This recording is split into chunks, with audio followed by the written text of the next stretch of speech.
안녕하세요, 여러분. 이제 6월 모의고사가 얼마 안 남았는데요. 6월 모의고사를 보기 전에 꼭 해야 하는 것들을 빠르게 정리해 드릴게요. 일단 작년 6월 기출은 꼭 풀어보는 게 좋은데요. 모든 과목을 푸는 건 사실 시간이 많이 걸리기 때문에 적어도 국어, 수학 정도는 기출을 한번 시간 재고 풀어보시는 걸 추천해요. 특히 고3 분들은 무조건 하셔야 되고 고1, 고2 분들은 꼭 풀어볼 필요는 없지만 어느 정도는 모의고사 대비를 하고 싶다 하는 분들은 작년 6월 교육청 기출 프린트를 해가지고 한번 풀어보세요. 고3 분들은 평가원 기출을 풀어보면 평가원 기출 퀄리티가 좋기 때문에 또 풀어보는 의미가 있고, 그리고 또 문제 스타일도 좀 다르거든요. 그래서 문제를 꼭 직접 풀어보는 게 굉장히 도움이 돼요.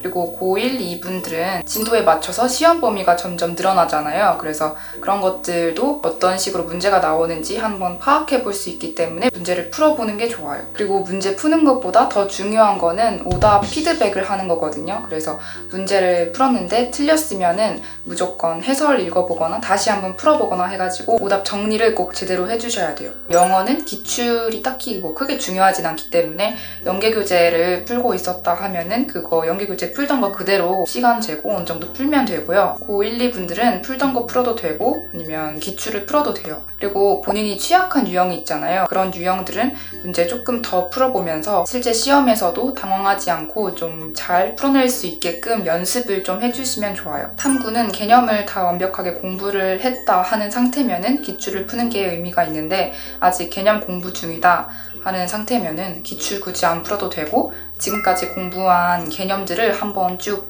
복습을 해주시는 걸 추천해요. 그리고 공부해오면서 내가 자주 틀리거나 헷갈려하는 개념들을 정확하게 또 한번 정리를 해주시는 게 좋아요. 그리고 모의고사를 볼 때 마인드가 굉장히 중요한데 어떤 마인드를 가지고 임하냐면 지금 실제로 수능을 본다라는 마인드로 시험을 보셔야 돼요.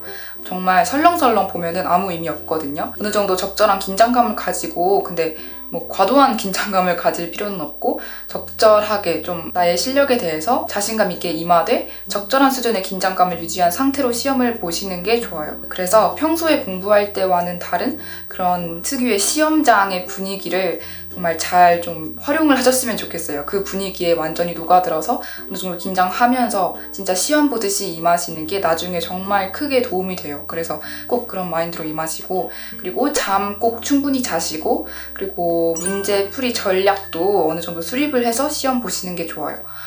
문제를 계속 풀고 있는데 답을 전혀 모르겠다 하면은 몇 분 정도 풀다가 다음 문제로 넘어갈 건지, 바킹은 언제 할 건지, 검토는 언제 몇 번 할 건지 이런 거 좀 스스로 실전 연습을 하면서 나름대로 전략을 수립하시는 게 시험 볼 때 굉장히 도움이 돼요.